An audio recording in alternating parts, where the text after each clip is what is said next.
No one in my family was Catholic. Nothing was ever fulfilling. And then now that I am Catholic, this is the most happy I've ever been in my entire life.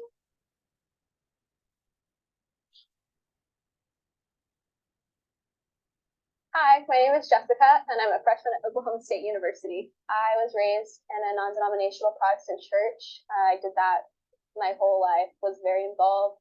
We stopped going to church for a year and a half, and then late senior year in high school, I just like randomly one Sunday was like, I want to go back to church. And so I told my parents, and we went the next Sunday, and it was a very weird feeling, and I didn't know if it was because of COVID at the time, or if it was something deeper than that. That same random Sunday, I got a text messages from one of my friends who I ran cross country with in high school. And she had invited me to her like 7 p.m. church service at another non-denominational church. And so I went, and I had the same feeling again, that it was just a very unsettling feeling, and I didn't know why. So then I left that and Googled religion, and I never thought to Google its for, or where it came from, or the history about it.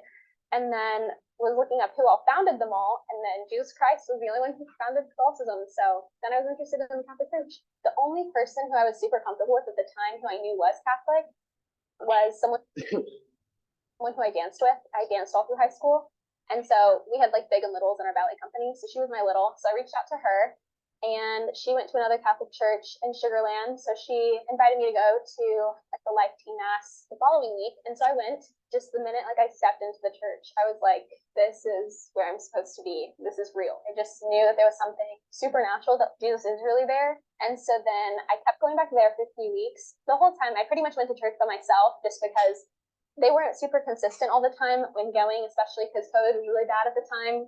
And then I found out that there was another Catholic church in Sugar Land, and that's when I found St. Teresa's. You walk in and you can just tell that there's something there, and like everyone sees it, everyone knows it, everyone's just super reverent, and everyone takes it seriously. And it's not just something I do on Sundays. This is like their life. Like it is brought outside of the church, like into their normal life, which is something that I didn't have growing up. I like that it's not flashy.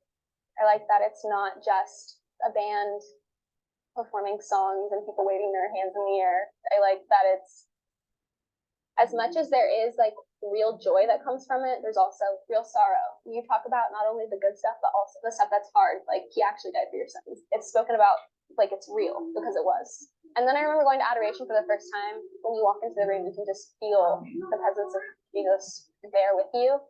You can feel it in the mass too, just like the second that you like step foot into a church and recall he's there and like he's present. I think that's why I like going to mass a lot too. It's just because it's like another time that I get to set aside, just how like you would set aside for like friendships and stuff. If Jesus is my friend, then I set time aside for him every day too.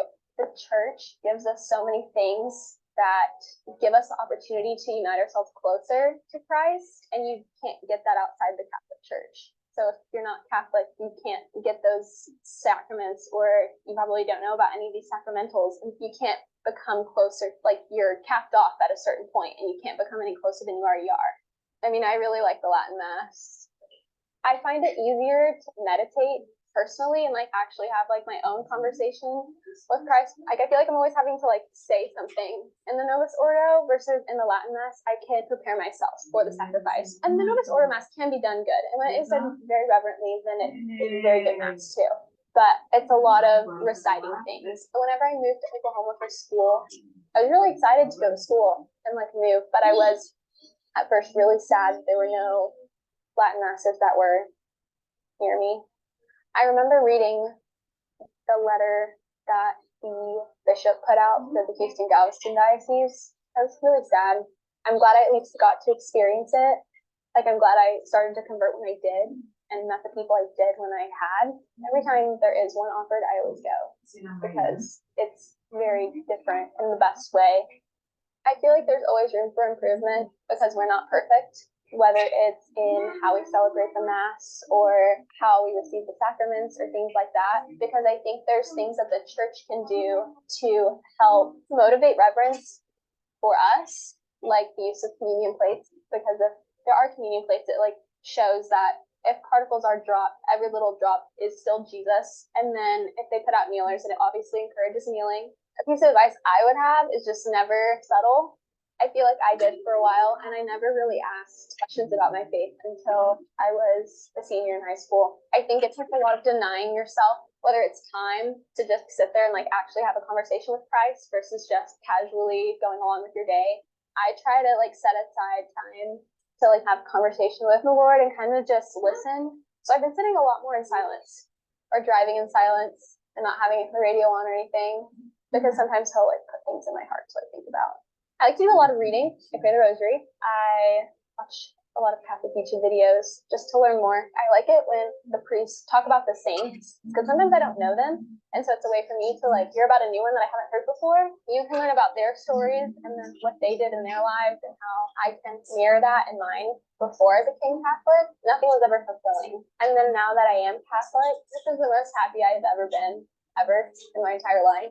I have come to know Jesus in a way that I haven't before.